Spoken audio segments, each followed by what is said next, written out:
I am so freaking excited for what I'm about to bring you here. This conversation with a dear friend and business partner of mine is going to change your approach to handle moments of uncertainty and discomfort. Please help me welcome Hannah Shoro to the Who I Am podcast. She is a seasoned yoga teacher, ICU nurse, and holistic health coach with a mission to help others feel empowered, embodied, and deeply connected to themselves. She's hosted dozens of retreats and has been teaching in yoga teacher trainings in Greece and Thailand over the past 3 years. And she's convinced that uncertainty and discomfort are not conditions to run away from, but to sit in and listen to learn.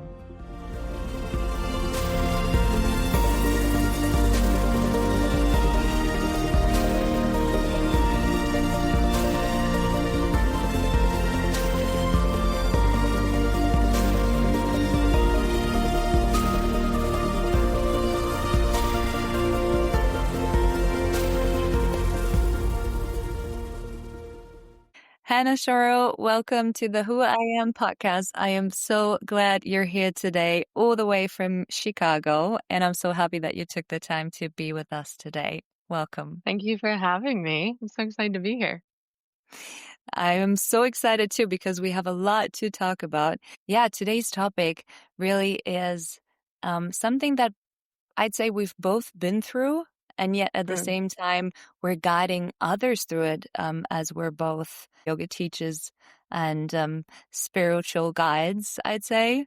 As we're talking about uncertainty today, could you tell the person listening what is the most important thing they can take away as they listen with all their heart to our conversation? I don't want to make such a general statement. The first thing that came to my mind was learning, I guess, how to trust your own judgment. One of the biggest lessons to me with sitting in uncertainty and being comfortable with it takes knowing what is best for you in a way, like being able to listen to your own inner voice, your whatever you call it, intuition, whether you call it gut feeling, whether you call it just like your own discernment, like something that you can feel inside is best for you. In order to be comfortable with uncertainty, I think you have to be a bit comfortable with intuition and trusting that intuition and trusting what your body is asking of you. Yeah, I see where you're going. For sure.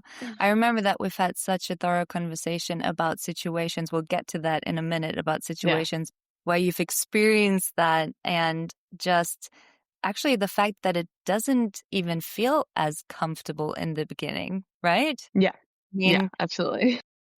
being in uncertainty doesn't really mean that you feel comfortable right away, but we'll dive further into this. So this conversation is really meant to be not a quick fix, but actually about exploring what it means to live inside of the unknown. Hannah, I still remember the moment we met vividly. To me, it really was a moment of discomfort because, I mean, we met the day that we both started the Thai massage training.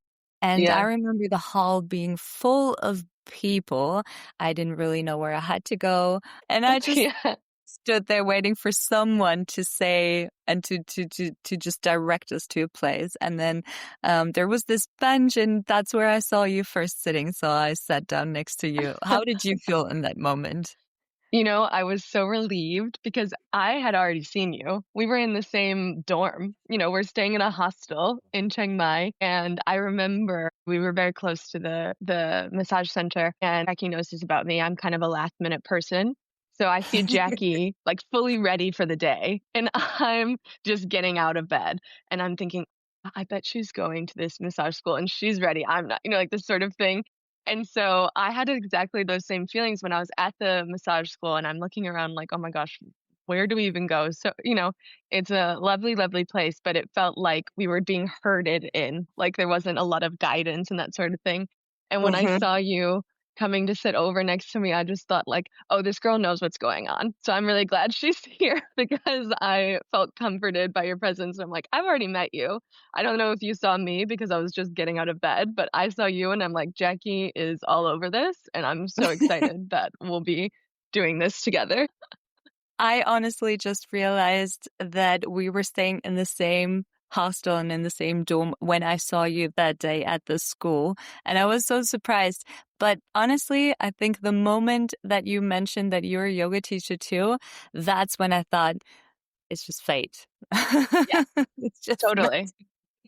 It was like every conversation we had, I was like, "Oh, that's me too." Like, "Oh, yeah, I have done that too," or, "I'm traveling too. I teach yoga as well." This is also my second career. I've gotten into coaching as well. It was so many just things that stacked on top of one another of like, "Okay, yeah, this is gonna be a really influential person in my life."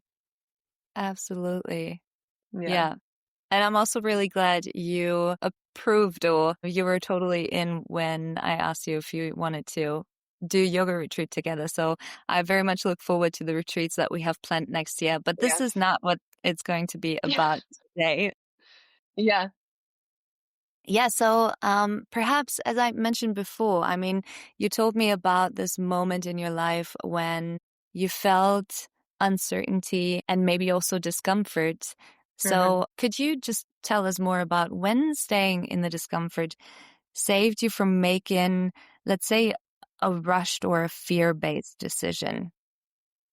Yeah, actually, the idea of sitting in discomfort is kind of a really big thread in my story, especially of the last 3 years. Without getting too much into just talking about my life and my story, it does help provide a bit of background. So I was a adult ICU nurse for about 5 years. Graduated university, went straight into working as a nurse. For those who aren't familiar, but ICU is it's the intensive care unit. So yeah, worked for 5 years in that unit during COVID time. So it was quite intense. It led to a pretty extreme burnout. I always make the joke that I just like burned out like the sun. It was like so full on for so long.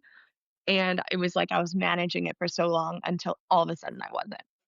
And yeah, it became quite clear in 2022 that, regardless of all the work I was doing to try to work with my burnout, I had been working with a therapist for this for over a year, trying to make all these measures to keep going in the job. It became really clear at a certain point that it didn't matter anymore. I needed to step away. So, yeah, it was the biggest relief when I decided to quit. I felt a lot of guilt about leaving the nursing workforce, especially how much help was really needed, and how much staffing crises there were all over the country. And it felt like, okay, if I'm going to quit this job, I need to have an answer, right? I need to have a solution now. Well, where am I going to go next? Because I can't just quit a job and not have a job. That was really this narrative I had in my head, and it was causing me so much distress. And it felt like the way that I had to deal with and move through that distress was to get that answer of what I'm going to do next. And I remember it so, so clearly that it was one night that I was spiraling in my mind of what I'm going to do. I'm starting to think of all these different career paths, all this different schooling I could do to go back and how I could use my nursing degree so that these 5 years weren't all a waste and blah, blah, blah, blah, blah.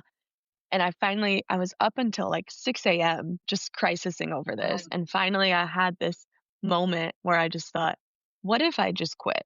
And I have no idea what I'm going to do. And I just am without a job for a moment. I had enough savings that I had come to when I was working. And I remember I instantly fell asleep. I woke up in the best mood, even though I slept like 4 hours. And I told all my friends and family, I'm quitting. I am doing this. I have no plan. I have no idea where I'm going, but I'm quitting.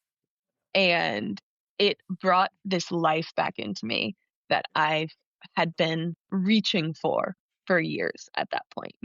I had felt deprived of this life force inside of me. And obviously, in order to feel secure enough to make a decision like that, I had to have the stability of having the financial stability that I was able to have savings and that sort of thing. So I asked myself, with this then free time, right? Like, what could I do with my time if I didn't have to worry about making money, if I didn't have to worry about that I had to be back, or, that I had a certain time frame of doing something. What do I want to do with my time that I've never given myself time to do before, or I never gave money to do before, or effort to do before? So yeah, it was kind of like asking myself, like, what is important to me, just how to spend this time.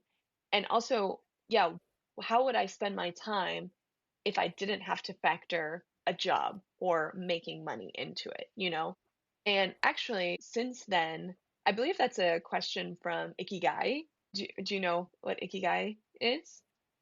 Yes, yeah, I've read the book. I think it was one of the most valuable and helpful books that Yeah. I've read in basically all my life. And yeah, I remember it was about this Japanese concept that was talking all about, the reason for being and creating this sense of purpose and fulfillment in your life. Yeah. Do you remember these four pillars that it was picturing? Yeah, so it's like basically the word itself, I think, has roots in like ancient Japanese medicine. Mhm. Basically, as you said, reason for being, reason to live. I think it was written by Francis Morales and Hector Garcia. They present this diagram of like, how do I find this ikigai or this purpose for life? So you ask yourself four questions. What do I love? What am I good at? What does the world need from me, and what can I be paid for, right? And it's a really, really beneficial way to kind of guide you into how you kind of serve out your life's purpose. So this is a practice I came to after this time in my life. It was something that I kind of learned about and then was able to reflect back of like, oh yeah, that was actually what I asked myself in that time. What would I do with my time if money didn't matter? And I believe when you're kind of working with this diagram, that is one of like the journaling prompts that you can kind of work with there. And the two answers that came to my mind of these questions of how I wanted to spend my time was traveling and becoming a yoga teacher. Yoga had been a really influential piece of my life. It was a huge, huge component of coping with the stress of my job and life. It was a huge coping mechanism for me, or I wouldn't say coping mechanism, I guess, but like a big tool is what I would probably say. Hmm. So I, again, I felt terrified because I didn't have the answer to my life. And I really thought in this way, okay, so what happens next? Like, what I do all this, traveling, and then I become a yoga teacher. And then what? Am I going to work as a yoga teacher? I don't know. I didn't have the idea to work as a yoga teacher. I just thought that I would do this for myself. And then, yeah, long story short, as soon as I started traveling and I did my teacher training, I was very lucky to have opportunities that came up for me that I could continue to teach, that I could teach anatomy within the yoga space, which, was able to bridge this career that I had prior of nursing into my yoga practice.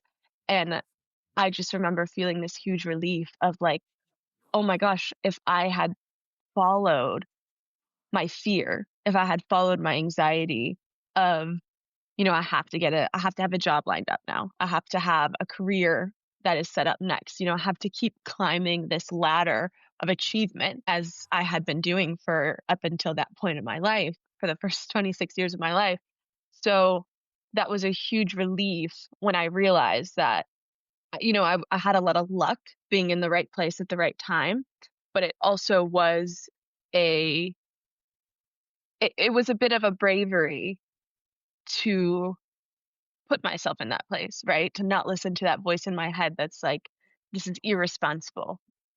This is not the safe decision, I guess, is what Yes. was coming to my mind. Absolutely. That's such an important keyword. Bravery, you said. So, was there a specific point in which or at which you thought you felt the shift from the discomfort going into a comfort feeling? Has there been a shift at some point? And if yes, do you remember what made that shift happening? I can understand that feeling in kind of two ways. That feeling of discomfort a lot of times came when I had to get back to like the more practical things, right? When I was fully in my own knowing and my own intuition, this was a calmness. This was a relief on the body of like, but I know I have to do this. And that was actually, it's like when I feel that relief, that's like the shoulders dropping, the tension in the muscles just like slightly dissipating, this kind of gentleness that comes over the body. It was when then, the ego comes in and is trying to keep you small or to, the ego is there to protect us, right? And the ego wants us to be in the known and not be in the uncertainty because the uncertainty is scary. The uncertainty is, it's not stable. So when the Mhm. ego would come in and start to say, well, how are you going to do this? How is that going to happen? It's trying to bring the fear component in to keep me safe, but also to keep me small. That was when that tension would come through. So it was always like a back and forth, like a not I wouldn't even say fighting, but like a swapping in and out of that experience. And it took, that's kind of when I say this bravery. It took like this bravery or this courage to always then come back to the intuition of like, okay, because intuition comes first. Intuition, this knowing, it comes right away in a way. When I talk about that, that night where I'm freaking out, what am I gonna do? And as soon as I listened to like what the intuition was saying, I fell asleep because things eased out. Things felt softer, it felt gentle. So I was able to rest. But yeah, then ego comes in and they go back and forth, back and forth. So the bravery, the courage is staying with that intuition even when ego comes in there. And I would say when it starts to dissipate completely the ego or the fear, really is what I should say, staying with it, staying with it, staying with it. And then you get a bit of evidence at a certain point of, I was supposed to do this. I was right. Like that Mhm. intuition talked to me. The intuition was right. So for that specific example, it was after I did my teacher training and was able to then go back and teach anatomy, and another teacher training was like, here's an opportunity. I was right to put myself in this place in this time. Something pulled me there and I was right to listen to it. And then you get like new data, right? You have new data to work with of like when I listen to my intuition, it brings me to the places that I'm supposed to be. So then you strengthen that, neural pathway of I should be doing this. And yeah, I mean, pretty much now for the last 3 years, it's just been a back and forth, back and forth, back and forth of, okay, I made it to this point. I got this opportunity. Now, how much longer does this get to go on? When does the other shoe drop that I have to go back to what I originally thought my life was going to be of a more traditional career path? And every time I get close to making that turn away from something that I know I'm supposed to do, I like kind of remind myself of, okay, stay a little bit longer. Give it 2 more weeks, see if that job comes. Give it 1 more month, and let's sit in this uncertainty. Let's sit in if, this opportunity is gonna come through, and if it doesn't, okay, then I need to make a pivot and look for opportunities elsewhere. But every time I've done that, the opportunity comes, and then again, it's like this reinforcement of intuition told me to do this. Intuition told me this was the path. That's amazing, Hannah. Like, I honestly admire that you used courage to sit through this and to just take it step by step to go through this feeling of discomfort in the end. Mm, Again, as like I know you I would say quite well by now, and I also yeah. know you have a good sense of how to listen to your intuition and how to tune in with your intuition to actually know, Mhm. is my mind speaking here, or um am I listening to the voice of intuition? Yeah. To be honest, in my experience and when working with my clients, but also when working with people in my yoga classes, oftentimes they would feedback that they never really know how to differentiate that and how to actually tune in with their intuitive voice. Totally. Based on how I work with it, I can say that, usually when the mind speaks, it usually speaks from that place of fear. That's exactly what you Mhm. described, right? It speaks from that place of fear. It's trying to protect you. It just wants you to be secure and safe. Mhm. There's that. intuitive voice that usually comes rather from the, belly area. That's how people say the gut area. Listen to your guts, Mhm. right? People say all The the gut time. feeling. Yeah. The gut feeling. What does that actually mean? And from my experience, when the gut speaks or your intuition speaks, it comes from a much more courageous place, a much Mm, more like a very brave place, and it's trying to help you. It's speaking from a place of love. What do you yeah. think about that? How do you how do you advise someone who doesn't really know how to connect to their intuitive voice? Yeah. How do you advise them to tune in with that? Oh, it's such a good question. And it's such a difficult question because I do think in a way everyone's intuition speaks a little bit differently, right? So how it spoke to me is going to be slightly different in every single person, which is important, right? Because that's how we learn to listen to our intuition is like it's unique for me. It's going to show up differently for someone else. In my story and how things kind of happened for me anecdotally, not listening to my intuition, like the stakes were too high in a way to not listen to my intuition. I was Okay. suffering too much. My burnout was really, really severe. I was really not coping. And it got to a point that it almost was like a rock bottom in a way of like, I cannot risk not listening to my intuition any longer because I had had nudges inside of me for a while that this job was not working for me. And even, I mean, I can go back as far as nursing school, and I had times there where I felt this feeling of like, this isn't the career for me, but I'm so far along. It's like this sunk cost fallacy. It's like I'm so far along in the school and I know that I need to help people. Like, I know that that is a purpose of mine. Like, I had this idea of a mission in me, and I didn't really know another way to go about it. And it felt like, what is that going to look like? Well, what about this? Did you consider this? It's always like this, trying to talk you out of it sort of way. The intuitive nudge speaks in like a very simple statement or feeling. It's like something that just feels like, ooh, that felt again, it's the way I keep saying it in my mind is like this calmness that comes of like, "Ooh, yeah, something there feels right." Maybe I don't know what it is. I don't have the full picture, I don't have the full answer, but when I think about this path, I feel a level of relief even. Whereas the fear speaks in the fear comes next. What are you going to do then? How is that going to happen? What is that going to look like? And it's What if it important doesn't work to out? Yeah, yeah, and it's important to have those questions, right? We live in a practical world. We have to act practically, right? We can't always listen. We can't always just go on intuition. Intuition's the nudge, and then we must actually use ego to take action. However, yeah, that's kind of the difference of what I feel.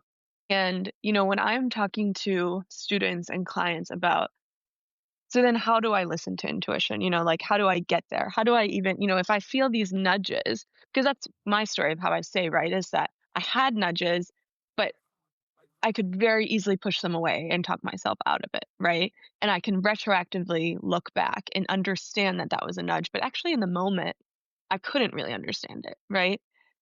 Without getting too much into like a philosophy lecture, one of the things about yoga philosophy is like the layers of the self, right? The panchakoshas, the five layers of the self basically these shields that are layered on top of like the soul is what the philosophy says and kind of bring you further away from the soul. The furthest the most outermost layer of the kosha is the annamaya kosha, or the physical body. Then you go down pranamaya kosha, then it's manamaya kosha, and then jnanamaya kosha. So Vijnanamaya kosha is kind of the intuitive self. It's like this knowing part of the self. So you have three layers above it. So if you're thinking of it from this philosophical stance, if I want to be able to listen to a layer of myself that feels deeper or is deeper, if you think about it like that, I need to start listening to the physical self. Okay. So I need to believe my body when it speaks to me. So this is when like somatic work can be really, really important. So if I am working all day, I mean, again, my background's in nursing. Do you know how many times I ignored that I had to pee? because I Hmm. had better things to do. I mean, anyone can relate to that, right? I have Yeah, to pee, but I'm overriding this signal of my body because I want to just keep going, right? You're almost in this like fight or flight sort of way, which we have to, again, we have to have that energy to move through the day. It's okay. But when I feel hungry, am I actually honoring my body's feeling of hunger and having a snack or knowing that it's time to eat now? Do I even know when I feel thirsty until I'm like, "Oh my god, I'm parched," you hmm, know? And so this is always for me, the first thing that I start guiding students of is like, learn to listen to the signals of your physical body. If you feel, excuse me, if you feel tired, is it time to take a nap? Or is it time to go to bed? If it's 10 p.m. and, you're watching your show. I mean, this is speaking from me. This is what I do every night. And I'm watching a show and I don't want to turn it off, but my body is like asking for sleep. Can I listen to that? And maybe I don't always act on it, but I acknowledge it because, yeah, maybe you can't always act on it. When I was a nurse, there were a lot of times I had to pee and I physically could not go because I could not leave what was happening in the room. But I can at least acknowledge it, that it's there, and kind of even signal to my body, I will take care of this when I can, right? But I'm acknowledging it's there. And it seems so simple, but when you kind of tally up throughout the day, throughout the week, throughout the hmm. month, throughout the year, how many times we deny the signals of our physical body, or we act as they're inconvenient, because sometimes they are, right? It's not a shame thing to be denying these things. But if I can't listen to the physical signals of my body, how do I get to this deeper, deeper, deeper level? Hmm. Because, yeah, there also are somatic feelings of intuition when we talk about that gut feeling, that kind of rousing sort of feeling within the gut, that maybe butterflies or warmness or, yeah, do you have examples of what that gut feeling feels like for you? Totally. I find that so relatable, and also to what you said before when you said you quit your job, because to me, the Yeah. most important indicator for my intuition, and as you said, that's something so personal, so unique to everyone, but the most important indicator for me is this thrilling excitement that I can feel, that I can Yeah. literally physically feel like little bubbles or butterflies, if you Yeah. want to. Like it spreads out from my tummy, like, throughout all my limbs, my Mm, arms, my legs. So that's how I think it's so connected. You said that, how can I acknowledge the feeling that's so deep inside when I can't even feel my physical signs? But then it's mm, so connected because what comes from the core, from the inside, will also make its way towards the outer layer, and then you yeah. can feel it physically rising. Yeah. That's usually when I'm if I put myself in your position, I probably also would have felt that thrilling excitement that you Yeah. described, knowing that you will quit your job. Okay, I've got this obstacle of not really knowing where I'm headed next and not really Yeah. knowing what I'm going to do now, but there is excitement for making this Yeah. decision of quitting, and that's how I know it's the right decision for me. Yeah, it's like it washes over, this feeling of warmth, like a blanket of some kind even. And sometimes it's so subtle, especially, when you talk about intuition speaking to us all the time. So if it's a small sort of intuitive guidance, maybe it doesn't feel that intense, right? And those are the harder ones actually to listen to. But yeah, in those big moments when you just feel this excitement or this relief that comes over, it's really a beautiful feeling. And again, if you look at it from the yoga philosophy standpoint, it's a signal from the soul. So of course it's like this beautiful feeling. It's something that feels quite magical in a way of like tapping into something that's bigger than yourself, this connection to a kind of knowing of some kind. I mean, it's really beautiful. It is. It really is. Despite the situation that you described, do you have a moment or also situation in your life where there was something surprising coming out or growing out of just staying in that discomfort? Like, is there Mm. anything particular that you would say surprised you as the outcome? So my sister actually learned this tool from her therapist that to me has been I mean, it's been a game changer. And it's called HALT, so like HALT. And Hmm. it's basically if you are feeling hungry, angry, lonely, or tired, to be wary of listening to the thoughts that come to your mind, right? Because it will be clouded by the distress of those thoughts, right? Of the state of your body. So most recently, I guess this was like a year ago, almost exactly, I had some opportunities lined up that ended up getting postponed essentially. And I had a moment of like, is this a sign again that I need to not travel for the moment, stay in Chicago where I'm from, and maybe work in a place that felt more aligned with the life that I had prior to traveling and teaching yoga. And yeah, it was very stressful and very yeah, I don't want to keep using the word uncertain, but this is just what keeps coming is like it was uncertain. I felt like the ground when this opportunity got postponed, I felt like the ground was taken out from beneath me. And it was this quick feeling of like, okay, how can I regain that ground? Like I feel unsteady. How can I invite steadiness or grounding into my life? And that felt like, okay, maybe I can find that through a more stable job and that sort of thing. But as I mentioned before, this skill of being like, okay, I have some time. I can make up rules for myself that I have to have a job within the next 2 weeks. But actually, if I look at all the factors here, I can go another month and I can make this work. I gave myself another month. I said, apply to all these things, give it one big go. And then if an opportunity comes, then it's, meant to go to that next place. If it doesn't, then it's meant to stay here for a bit. And I ended up getting a job, told all my friends and family, yeah, I'm leaving to Thailand in 2 weeks. They thought I was going to stay in Chicago for the winter. And I remember being on the plane and calling my sister and saying, what am I doing? This was crazy. This was impulsive. This was not thought out. I just had some feeling and I went after it. And now I'm on a plane headed, 36 hours to Thailand and it's too late is what I've kind of felt like. And I felt like I wanted to get up out of my seat and ask the flight attendant to let me off the plane because it just felt too crazy in a way. And she reminded me of like, you know what? You already did it. You committed to it. Go. You can always come back. And I remember going through that on the plane. I'm very lonely right now. I'm very tired right now. I'm not going to listen to these thoughts. Let me get to the destination. So I get to Chiang Mai, and I had been to Chiang Mai before. So it was kind of this feeling of like, yeah, I really love it here. I love Chiang Mai. So even if it's just a vacation to Chiang Mai, then, I get to enjoy that. And then I met the owners of the retreat center, the people that I would be working with who would become really good friends of mine. And it was like, as soon as I met them, I was like, relief. Oh my gosh. Yeah, I knew it. I knew that I was supposed to come here. I knew that these people were people that I was supposed to connect with and that were like people that would become really, really important to me. And then I started the job. I started working at the retreat center. And it was just, again, this relief of like, yeah, like my intuition told me to go here. It was crazy. It was very last minute. It was impulsive, but something inside of me was like, do it anyways, go anyways.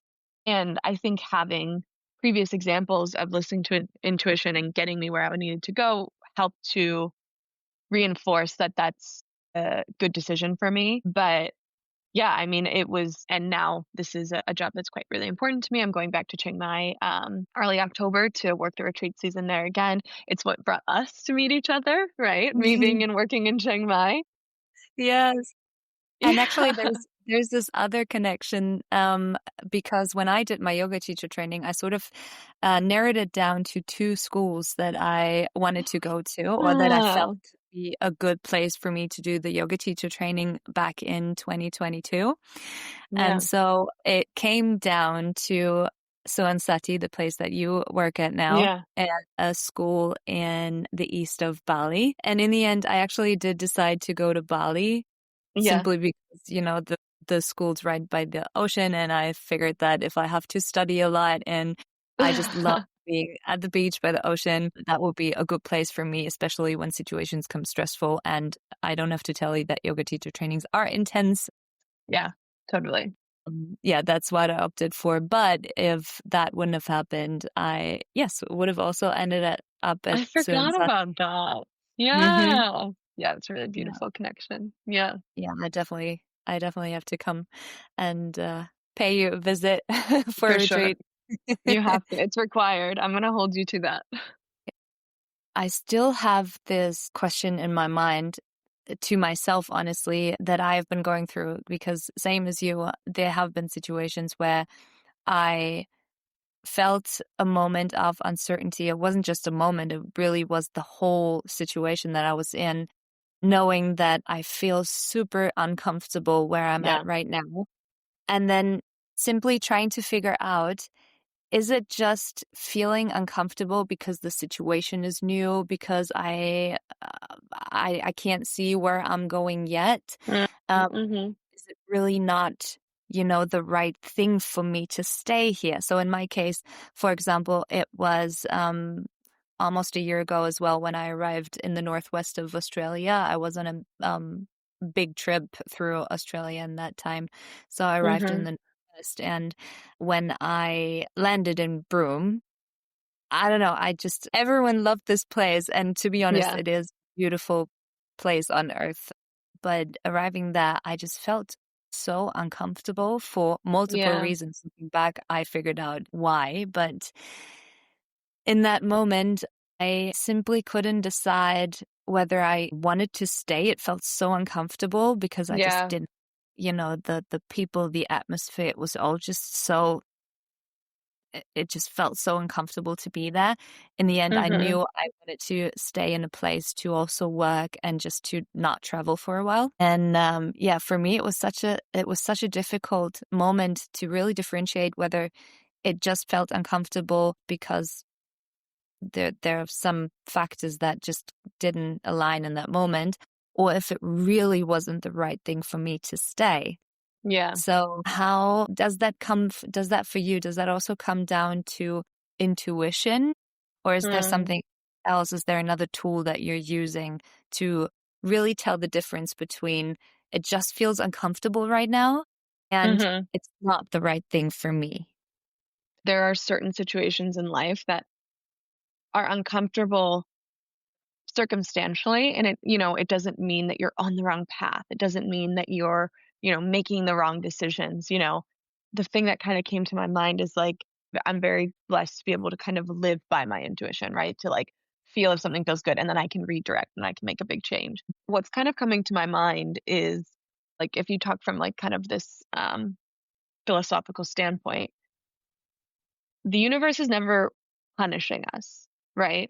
Everywhere we go, every situation we're in has some level of purpose. So even if I make a decision that went against my intuition, right? My intuition told me something, do something else, but I decided that for this example, practically I need to be here, right?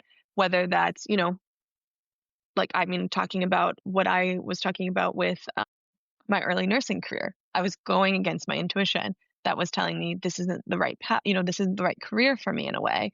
But I made a practical decision. I've put all this energy and all this studying into this field. I want to give it a chance. The universe didn't punish me with that. It just reroutes you. Sometimes I think we get this perfectionist mindset around finding the right path, being on this journey. And the truth is, we always get where we're supposed to go. So when you're in a situation that feels really uncomfortable, first of all, we need tools to deal with discomfort because life is uncomfortable. Like we have to be quite resilient to manage this environment around us, whether that is traveling or working, just trying to get through a hard period of life, right? Like there's something that is happening that is causing more suffering or more, again, I don't want to just keep saying discomfort, but stressful periods of time, grieving periods of time, things that are really difficult to deal with. I guess what I'm kind of trying to say is that we have lots of opportunities to listen to intuition. So if we give ourselves times to be in in an uncomfortable place, because for example, like you said for Broome, you had reasons that you wanted to be there, but it was difficult at first. It's like, okay, let me use my tools of resilience. Let me use my tools of stress management, different coping mechanisms to get me through this period of time. Because for right now, I need to be here for whatever reason. And then, I mean, from all the stories you tell me about Broome, it ended up being your favorite place in Australia, right? Pretty much, let's say. So, as you're speaking about tools that you use to be in the discomfort, is yoga a tool for you to develop this, let's say, capacity or the ability to just go through the discomfort and instead of running away? Yeah, absolutely. I think in many ways, and actually the more I practice and the more consistent my practice is, I find how many ways it's providing this for me. And from a from like an asana standpoint of yoga, it's like having a physical representation of the strength to stay in discomfort, right? So if I hold certain poses for a longer period of time and my muscles are shaking and my mind is telling me like, like what are you doing to yourself? Why straighten your leg? Why is your leg shaking right now? I'm thinking of like a really, really long warrior two. Um the kind when Oh, you're we in all a love it.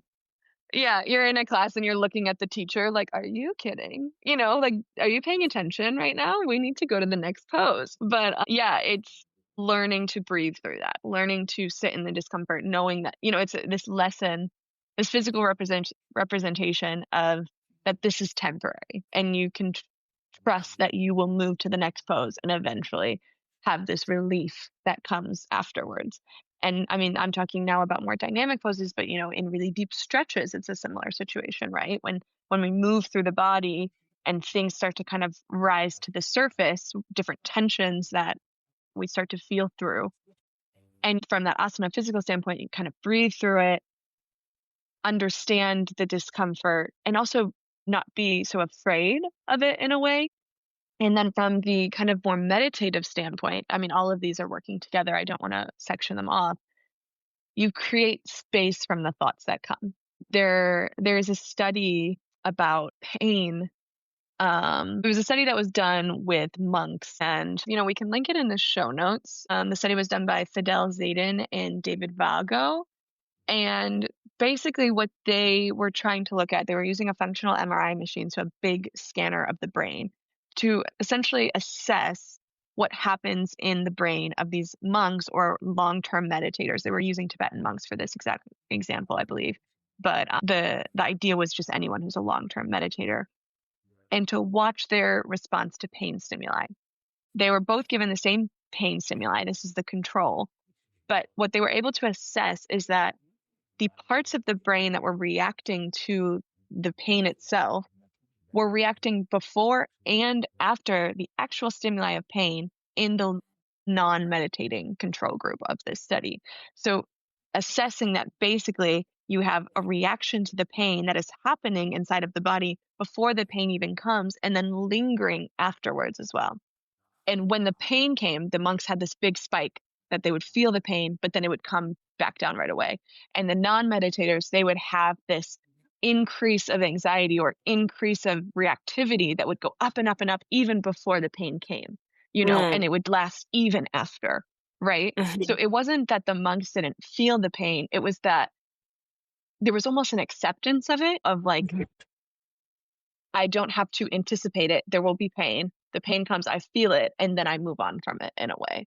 It's not that they didn't have that same level of reaction when the pain came.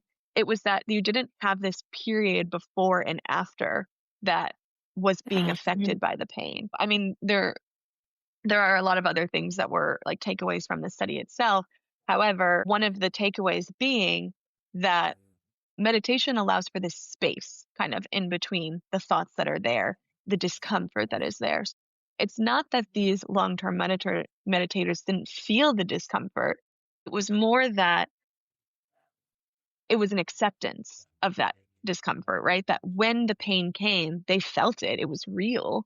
But before and after, there wasn't an attachment to it in a way.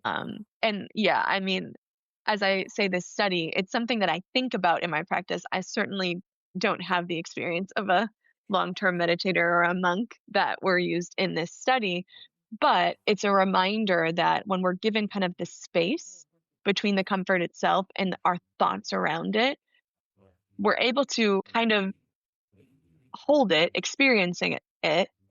It doesn't make it not real. We just kind of then don't attach to it. Does that make sense? It makes a lot of sense, and it actually reminds me a lot of how people say that, two people can have the exact Mm. same experience of something, but they have a complete different reaction to it Yeah, based totally. on their experience, based on their person, their genes, everything that comes together, right? Their Yeah, energy as well.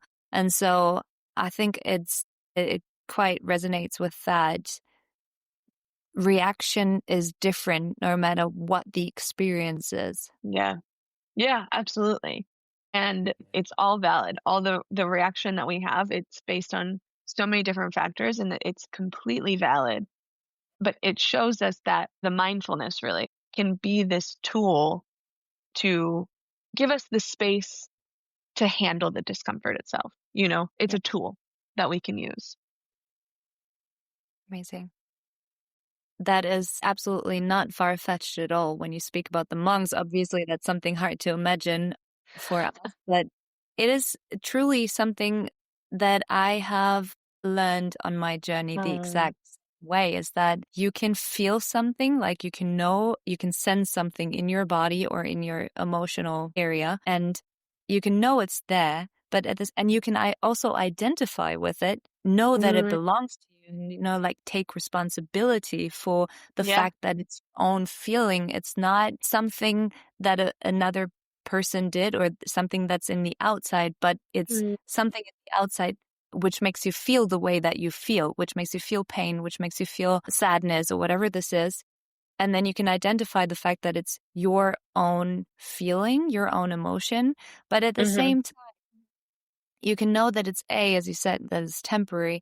And also that it's okay, that's there. It's not something Yeah, that I need to cover up. yeah, And also, you feel that, but it's not you. Like yeah. it doesn't identify the person that you are. I can feel sad, but I'm not a Mhm. sad person.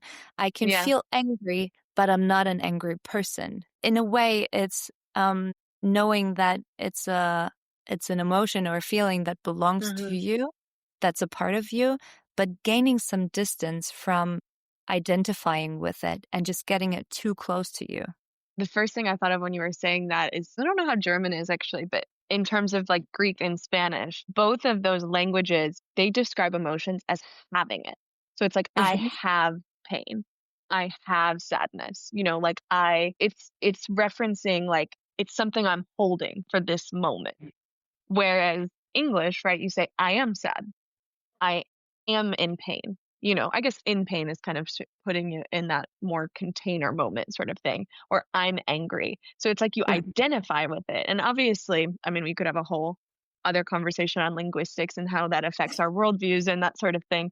But I remember just realizing that's very beautiful. Is it like that in German? To how do you describe it in German? Yeah, you would basically also say, I am angry or I am sad. So you Yeah. also use the word Hmm. which is a more, yeah, it's kind of a word to identify yourself with it, the emotion that you're feeling. So I think the same. The more that we say this, the more we tend to subconsciously identify with it, although that's not what we have to feel. I liked what you said before, this idea of like acknowledging it's that, it's not a pushing away. It's not Mhm. saying that it's not real. It's like a true acknowledgement that it's there, but it not identifying with it. And something that, when I'm holding space for students and for clients and when I'm teaching classes, that sort of thing, is I try to use language like this frustration is moving through me or Mhm. like this anger is coming up rather than like do you feel angry right now. It's like no, like is anger there, is anger present, because it is, but allowing someone to kind of feel alongside of it, almost like a partner in the situation rather than consuming or identifying with it, if that makes sense. It does. It makes a Yeah. lot of sense. Yeah. Yeah. And as you say, at the same time, I think it starts with taking responsibility for your own Mm, emotions, way you feel. Because oftentimes, you see people that get angry about it's a very simple example, but they get angry about the driver in front of them driving too slow. And they're blaming them for Uh, being stressed and for being late, whilst at the same time, the reason they feel stressed is not because of the driver in front of them.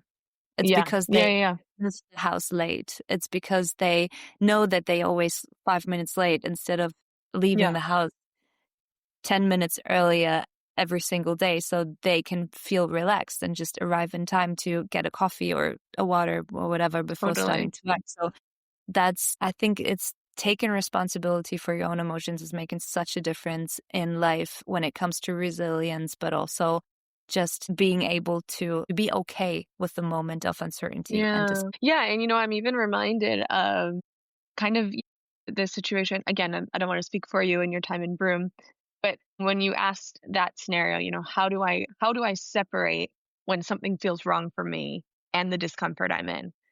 Yeah, part of that, right, is, like, taking responsibility. What is happening in me? Why do I feel this way? Am I blaming Broome that I feel really out of place right now? There's something in me that I'm working through.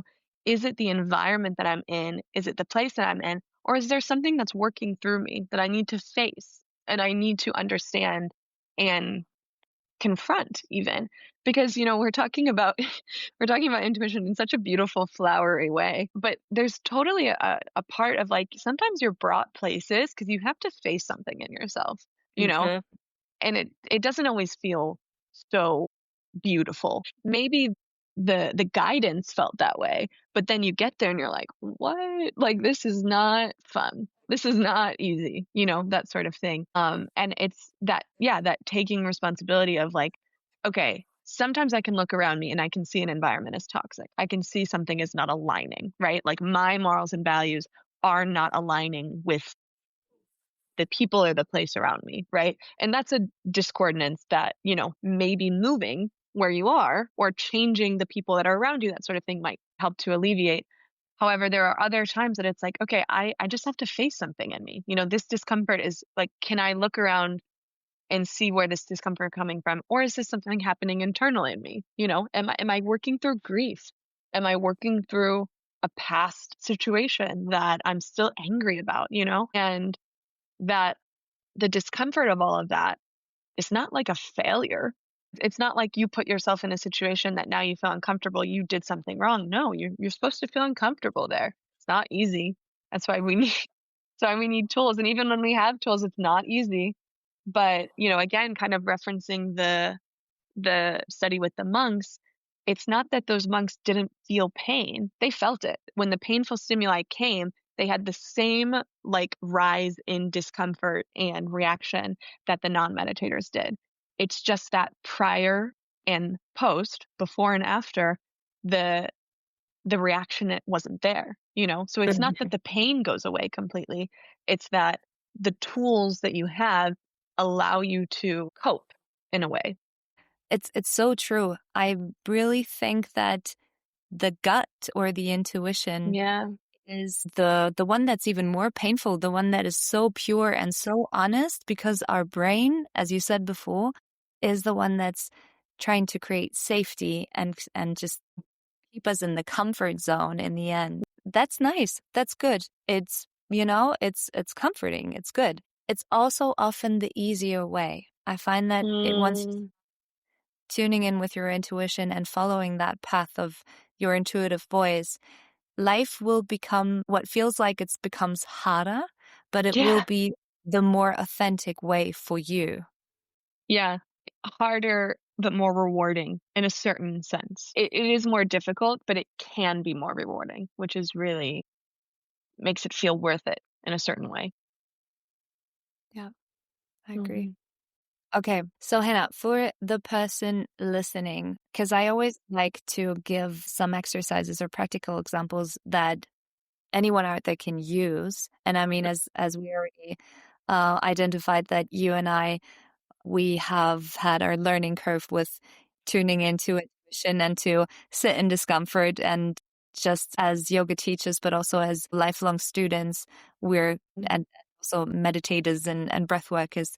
I think that we have had some practice in the past that have gotten us to where we are today. But like for the person listening, for someone who has maybe no experience with yoga or very little, no experience with meditation, what could be a very practical tool for that person to practice grounding when moments of uncertainty arise? What really grounds me in like a moment and allows me to get to that next moment, right? Because it's not that simple, it doesn't just fully go away, but it allows me to stay in the discomfort for another moment, almost like to the next breath and then to the next breath and then to the next breath. And this is something we teach in yoga classes and asana classes of like, how long do you stay here till the next breath? Like, how long is this pose? One more breath. So if you want to kind of take that off the mat and then have that in your life, something that kind of allows me sometimes to drop in is, and this is something I've just found that I do intuitively, is like I put a hand on my chest and it's like I feel my physical body of like kind of deep breath, hand on my chest, acknowledgement of this situation that I'm in, or I feel my feet on the ground. I feel my legs on this chair. I feel the shirt on my body. Like, again, bringing it back to that physical level to kind of bring Yeah, you out of this heady space. Or I feel my hand on my chest, or both my hands on my chest, or even I feel my hands touching one another. Again, from a yoga philosophy standpoint, our hands are an extension of our heart space, of the heart chakra, anahata. So anytime I can put my hands on something, sometimes that allows me to come into this more like kind of heart centered or compassionate state, right? Because it's like finding compassion for yourself in a sticky situation allows you to have this perspective of staying away from the shame, is kind of what I was kind of getting to. Because sometimes we can have that shame of the discomfort, or you don't want people to see you in that discomfort. And it's like bringing the hands into it allows you to have that like kind of compassion thing. Bringing the feet or the legs into it is an extension of the root chakra, Muladhara, which brings that grounding component into it. So anything that beautiful. I can do to like touch and get some sort of tactile experience kind of helps me again in that split second moment. So I can get to the next breath, get to the next moment, and then I can start to work on more practical things that I need to do to manage. Yeah, What about basically you? taking one step at a time, right? If you see the mountain ahead of you, that's where you wanna walk up to. It might be or hike up to, let's say. It's just mountain. It seems impossible, but if you simply think about the fact, can I take one more step? Can I Mm, go, just one step further? And then from here, can I take another step instead of looking up to the peak of that mountain and just not even starting to walk, right? It's a famous quote from the Tao Te Ching. The journey of 1,000 miles begins with one step, from Lao Mhm. Tzu. Yeah, that such a simple quote, but if you really ponder on it, if you contemplate on that quote, so deep. One step. Yeah. Yeah, to me personally, I so love just taking a walk without shoes. Mm, That yeah, just helps me so much to yeah, feel natural material under my feet, under my bare feet. Not only is it grounding, but also does it get me right into my physical body? Just that sense of, totally.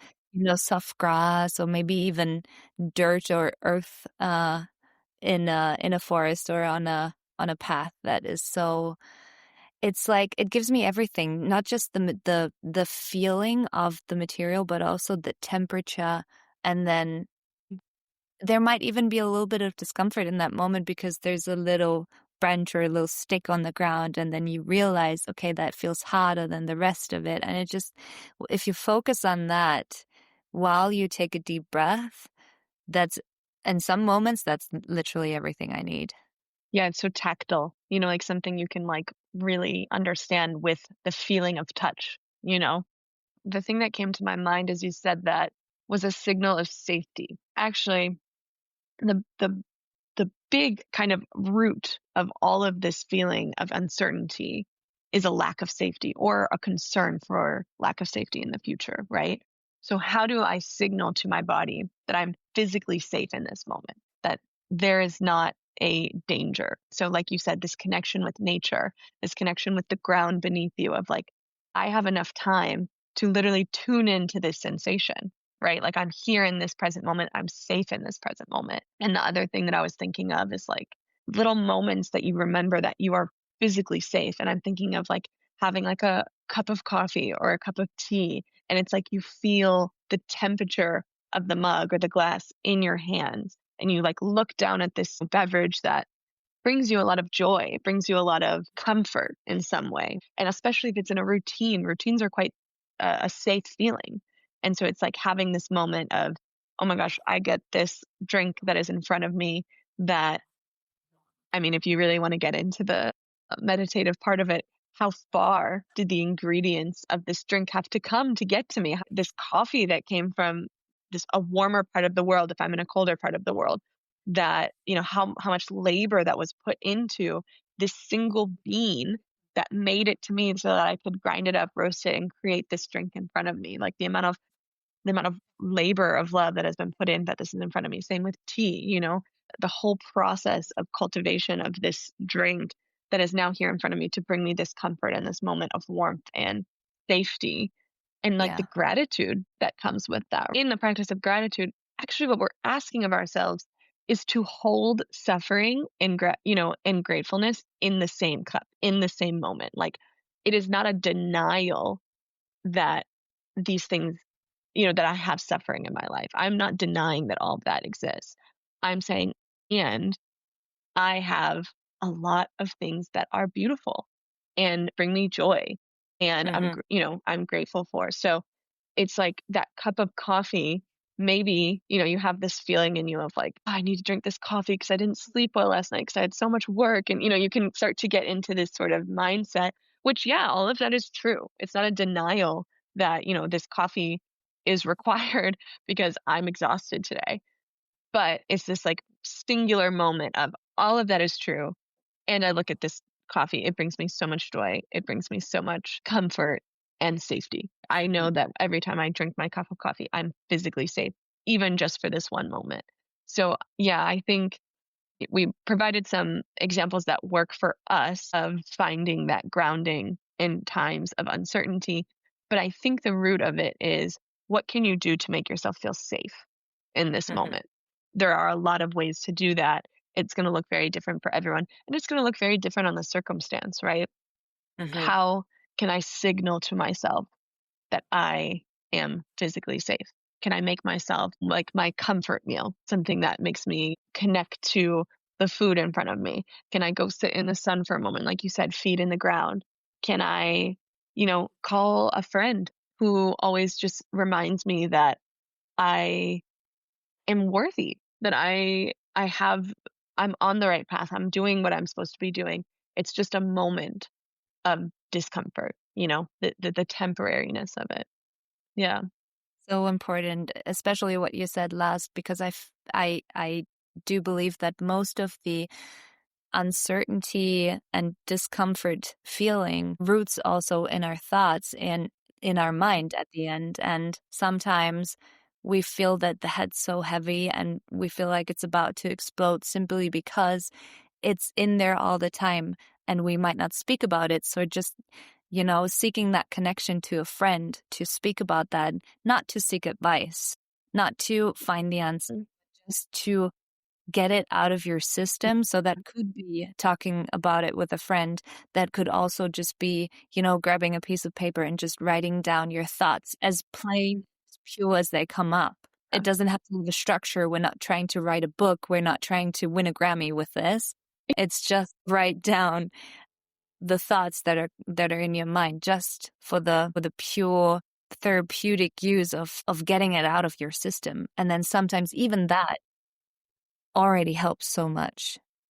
That processing and that like releasing, like Yeah. actually putting it out of the mind and onto paper or out loud, like you said, not even to communicate something to anyone or to send a message to someone. It's just like, I mean, you can, but it's simply for the release. I honestly have so many moments where I call a friend and the first thing they say is that I don't want you to give me an answer and I don't need advice. I really just need you to listen right now. And then I start just pouring myself out basically. And of course it needs these people that have the capacity of listening and just to be understanding in that way. But it's so valuable if you have someone like that who just accepts the fact that you really just need to get it out there, and the job of that person in that moment is, and that's maybe something to communicate, that not only because this way of saying, if there's something up, just come to me, like, or I'm here for you, but also to signal that you can really just be there to listen and nothing else, not even to comment, not to, of course, not to judge at best, but also not to to just to just leave it as is, just the spoken word. One of my favorite practices that we do on retreat is, as a group, offer people the chance to share. And sometimes, like we'll offer prompts and stuff, journal prompts, maybe that we were writing about what a specific topic prior, but literally we just open up the circle of who wants to share. And you get Mhm. as much time as you want to literally say what's on your mind, to process through something that's going on with you. And then we don't respond unless someone asks, can you give me advice? Can you please give me an offering from this? But the general rule is we don't respond. Not only is that such a powerful practice because it's a signal to people you deserve to be heard, like what you have to say is worthy of being said out loud and Yeah. worthy of being listened to. So every time it's like I'm smiling just thinking about it, and like feeling like this warmth inside of me just thinking about it, because always you have people then that piggyback on and say, I feel so heard, or I feel so acknowledged by that. Or, you articulated something I couldn't. That was something I've been feeling in me and I haven't been able to say out loud. And it's like this power of sharing your story is not just healing for you to be heard and to be seen and to be witnessed, but people witness themselves through you. It's why we listen to stories of people. It means so much to us to know that we're not the only one feeling Yeah. this, and we're not the only one in history who have experienced this. Sometimes Exactly. the weight of the world feels so heavy, and there's so much to feel heavy about. And then you read a book that is from maybe 100 years ago, maybe, however long ago, and you're like, wow, they felt something like that too. That's not new for me. It doesn't mean it's not valid. Actually, it's validating, right? That this is something others have suffered. It releases that shame of it, or it touches something in you that you didn't know how to articulate. Okay, so to sum this up, like just the physical awareness of what's happening in your body and how do you actually be in contact with your physical body, but also using nature and the contact to nature, or just all your senses being present in nature can help you. Same as a moment of mindfulness, as you said, being by yourself in silence with a cup of coffee and just, letting your thoughts wander to the origin of the drink, for example, um, as well as talking to a friend and just writing down Mm-hmm. your thoughts. I think that's beautiful. These are very, very, yeah, I think that's very practical to use in moments of uncertainty and discomfort. Amazing. Yeah. And I want to put just like a little note on top of all of that, is like, that doesn't make the discomfort go away, right? These are tools to be resilient with discomfort and to be able to sit with it, to not make these rash decisions or not to lash out on other people with this discomfort. As you said, this responsibility of it. So it's not a magic wave of a magic wand and the discomfort is gone.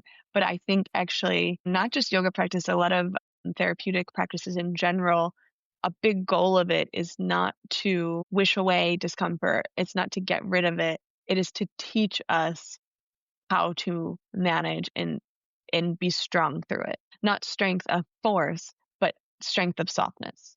To be able to remain true to something more subtle and soft inside of us, even in the midst of something that feels really harsh. acceptance in a way, right? Yeah. Mhm. Yeah. I like to close off our conversation by just asking that one question. If uncertainty were a teacher, what would you say it has taught you so far? The main takeaway that I can really pull, I think, from uncertainty as a teacher is if I feel aligned with the situation that I'm in, if something inside me is nudging me there, is telling me, go for it, you gotta take this chance, follow this guidance, then the uncertainty itself is worth it. The discomfort doesn't go away, right? Like that's gotta be there.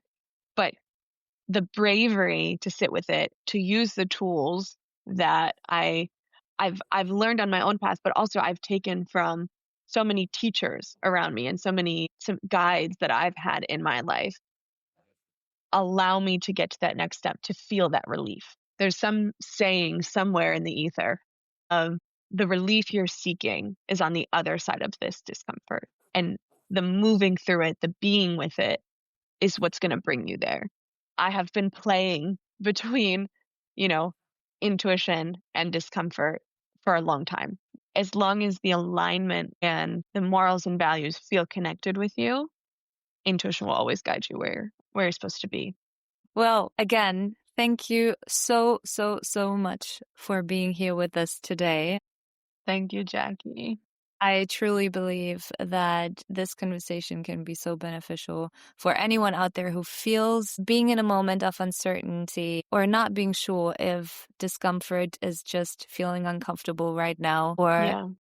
it really is not the right path for you. So I hope that for you out there listening, you took away a few of the tools and a bit of the wisdom of Hannah Shore today. Thank you so, so much. Thank you, Jackie. Thank you so much for having me here, for taking the time to have this conversation as well, and to provide these tools for listeners here. Thank you to the listeners for coming along on the journey with us, and also for taking time to explore a topic that is really, beneficial and can add value and help us move through this difficulty that is this life. It's not easy to face this all on our own. So I think Absolutely. both Jackie and I could understand that having guides or having mentors is always, wow, it's very necessary for navigating the waters of life. It really is. Same as the community. And you Yeah. guys don't have to go through this alone. Hannah and I are so happy to soon announce more details about our retreats in 2026. So stay tuned for that. Please also connect with us on Instagram. And yeah, we look forward to seeing you very soon.